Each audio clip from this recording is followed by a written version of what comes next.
بسم اللہ الصلاۃ والسلام علیکہ یا رسول اللہ۔ نبی کریم صلی اللہ علیہ وآلہ وسلم نے فرمایا سلسلہ نبوت و رسالت منقطع ہو چکا، لہٰذا میرے بعد نہ کوئی رسول ہوگا نہ کوئی نبی۔ بے شک۔ السلام علیکم ورحمۃ اللہ وبرکاتہ۔ کیا حال چال ہے آپ کی؟ سب ٹھیک ٹھاک ہے؟ اللہ تعالیٰ آپ سب کو اپنے حفظ و امان میں رکھے انشاءاللہ۔ کل سورۃ طٰہٰ شروع کر لی تھی اور زمانہ نزول آپ کو بتایا تھا اس کا، اور آپ اس کو ضرور سنیں۔ زمانہ نزول میں بہت کچھ بتایا گیا، تو وہ ویڈیو آپ ضرور دیکھیں، فرسٹ پارٹ سورۃ طٰہٰ۔ آج موضوع مباحث آپ کو بتانا ہے۔ سورہ کا آغاز اس طرح ہوتا ہے کہ اے محمد صلی اللہ علیہ وآلہ وسلم، یہ قرآن تم پر کچھ اس لیے نازل نہیں کیا گیا کہ خواہ مخواہ بیٹھے بٹھائے تم کو ایک مصیبت میں ڈال دیا جائے۔ تم سے یہ مطالبہ نہیں ہے کہ پتھر کی چٹانوں سے دودھ کی نہر نکالو، نہ ماننے والوں کو منوا کر چھوڑو اور حق دھرم لوگوں کے دلوں میں ایمان پیدا کر کے دکھاؤ۔ یہ تو بس ایک نصیحت اور یاد دہانی ہے تاکہ جس کے دل میں اللہ کا خوف ہو، جو اس کی پکڑ سے بچنا چاہے، وہ سن کر سیدھا ہو جائے، یعنی کہ قرآن پاک۔ جی میں نے آپ کو لاسٹ ویڈیو میں بتایا تھا نا کہ قرآن کو پڑھیں گے تو پھر ہی سیدھی راہ پہ چلیں گے، تو اللہ تعالیٰ نے اس میں دیکھیں بتایا ہے نا، وہ سن کر سیدھا ہو جائیں۔ یہ مالک زمین و آسمان کا کلام ہے اور خدائی اس کے سوا کسی کی نہیں ہے۔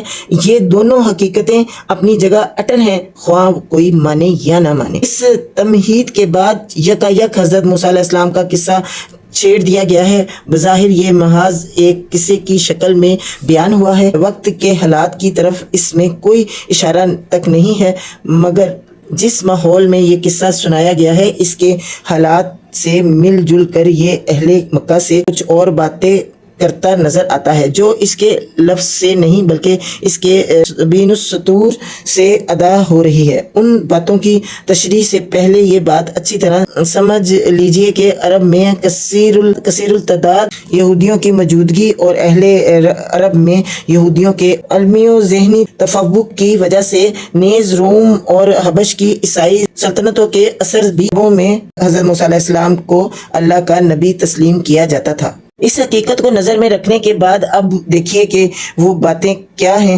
جو اس قصے کے پہلے مکہ کو جتائی گئی ہیں۔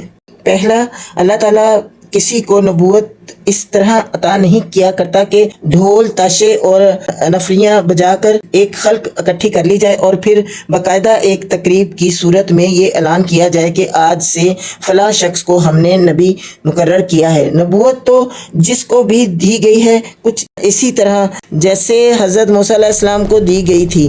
اب تمہیں کیوں اس بات پر اعتراض ہے کہ محمد صلی اللہ علیہ وآلہ وسلم یکا یک نبی بن کر تمہارے سامنے آ گئے، اور اس کا اعلان نہ آسمان سے ہوا نہ زمین پر فرشتوں نے چل پھر کر اس کا ڈھول پیٹا؟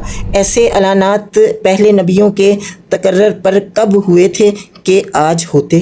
دوسرا، جو بات آج محمد صلی اللہ علیہ وآلہ وسلم پیش کر رہے ہیں یعنی توحید اور آخرت، ٹھیک وہی بات منصب نبوت پر مقرر کرتے وقت اللہ تعالیٰ نے موسیٰ علیہ السلام کو سکھائی تھی۔ تیسرا، پھر جس طرح آج محمد صلی اللہ علیہ وآلہ وسلم کو بغیر کسی سر و سامان اور لشکر کے تنہا قریش کے مقابلے میں دعوت حق کا عالم بردار بنا کر کھڑا کر دیا گیا ہے، ٹھیک اسی طرح موسیٰ علیہ السلام کو بھی یکا یک اتنے بڑے کام پر مامور کر دیے گئے تھے کہ جا کر فرعون جیسے جبار بادشاہ کو سرکشی سے باز آنے کی تنکین کرے۔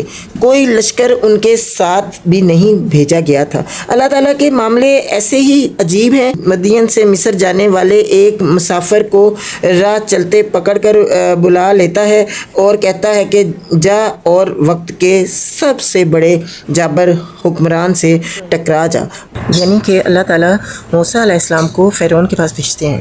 بس اللہ تعالیٰ نے اتنا کیا کہ موسیٰ علیہ السلام کی درخواست پر اس کے بھائی کو مددگار کے طور پر دے دیا۔ کوئی فوج اور ہاتھی گھوڑے اس کار عظیم کے لیے اس کو نہیں دیے گئے۔ چوتھا، جو اعتراضات اور شبہات اور الزامات کرو ظلم کے ہتھ کنڈے اہل مکہ آج محمد صلی اللہ علیہ وسلم کے مقابلے میں استعمال کر رہے ہیں، ان سے بڑھ چڑھ کر وہی سب ہتھیار فرعون نے موسیٰ علیہ السلام کے مقابلے میں استعمال کیے تھے۔ پھر دیکھ لو کہ کس طرح وہ اپنی ساری تدبیروں میں ناکام ہوا اور آخرکار کون غالب آ کر رہا؟ اللہ کا بے سر و سامان نبی، یا لاؤ لشکر والا فرعون۔ اس سلسلے میں خود مسلمانوں کو بھی ایک غیر ملفوظ تسلی دی گئی ہے کہ اپنی بے سر و سامانی اور کفار قریش کے سر و سامان پر نہ جائیں۔ جس کام کے پیچھے اللہ کا ہاتھ ہوتا ہے وہ آخرکار غالب ہی ہو کر رہتا ہے۔ بے شک اسی کے ساتھ مسلمانوں کے سامنے سحرانے مصر کا نمونہ بھی پیش کیا گیا ہے کہ جب حق ان پر ظاہر ہو گیا تو وہ بے دھڑک اس پر ایمان لے آئے، اور پھر فرعون کے انتقام کا خوف انہیں بال برابر بھی ایمان کی راہ سے نہ ہٹا سکا۔ پانچواں، آخر میں بنی اسرائیل کی تاریخ سے ایک شہادت پیش کرتے ہوئے یہ بھی بتایا گیا ہے کہ دیوتاؤں اور معبودوں کے گڑھے جانے کی ابتدا کس مضحکہ انگیز طریقے سے ہوا کرتی ہے، اور یہ کہ اللہ کے نبی اس گہنونی چیز کا نام و نشان تک باقی رہنے کے کبھی روادار نہیں ہوئے ہیں۔ پس آج اس شرک اور بت پرستی کی جو مخالفت محمد صلی اللہ علیہ وآلہ وسلم کر رہے ہیں وہ نبوت کی تاریخ میں کوئی پہلا واقعہ نہیں ہے۔ اس طرح قصہ موسیٰ علیہ السلام کے پیرائے میں ان تمام معاملات پر روشنی ڈالی گئی ہے جو اس وقت ان کی اور نبی صلی اللہ علیہ وآلہ وسلم کی باہمی کشمکش سے تعلق رکھتے تھے۔ بہرحال یہ قرآن ایک نصیحت اور یاد دہانی ہے جو تمہاری اپنی زبان میں تم کو سمجھانے کے لیے بھیجی گئی ہے۔ اس پر کان دھرو گے اور اس سے سبق لو گے تو اپنا ہی بھلا کرو گے، نہ مانو گے تو خود برا انجام دیکھو گے۔ پھر آدم علیہ السلام کا قصہ بیان کر کے یہ بات سمجھائی گئی ہے کہ جس روش پر تم لوگ جا رہے ہو یہ دراصل شیطان کی پیروی ہے۔ شیطان کے بہکائے میں آ جانا تو خیر ایک وقتی کمزوری ہے جس سے انسان بمشکل ہی بچ سکتا ہے، مگر آدمی کے لیے صحیح طریقہ کار یہ ہے کہ جب اس پر اس کی غلطی واضح کر دی جائے تو وہ اپنے باپ آدم علیہ السلام کی طرح صاف صاف اس کا اعتراف کر لے، توبہ کرے اور پھر اللہ کی بندگی کی طرف پلٹ آئے۔ غلطی اور نصیحت پر نصیحت کیے جانے پر بھی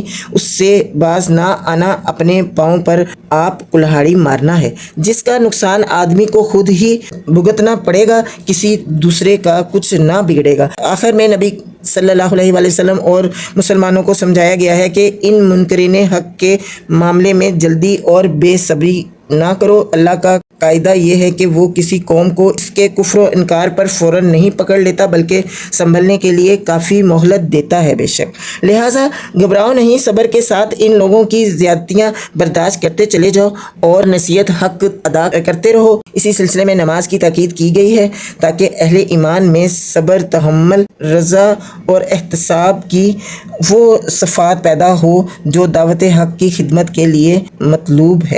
یہ جی آپ کو میں نے موضوع بحث کا سارا بتایا ہے، اور جو کچھ اس میں مطلب وہ ترجمے میں آنی ہے ڈیٹیل تو اس کے بارے میں بات ہو رہی تھی، اور اب انشاءاللہ نیکسٹ ویڈیو میں سورۃ طٰہٰ کی اردو ٹرانسلیشن کریں گے، اور زمانہ نزول اور موضوع بحث ضرور آپ سنیں، اور زمانہ نزول کل جو میں نے ویڈیو اپلوڈ کی تھی وہ بھی ضرور آپ سنیں۔ آپ ترجمہ جب سنیں گے تو پھر آپ کو زیادہ ایزی رہے گا سمجھنا، ٹھیک ہے نا انشاءاللہ۔ تو آپ ضرور سنیں اور آگے بھی شیئر کریں، سبسکرائب کرنا نہ بھولیے گا۔ جزاک اللہ خیرہ، اپنا بہت خیال رکھیں اور دعا میں یاد رکھیں۔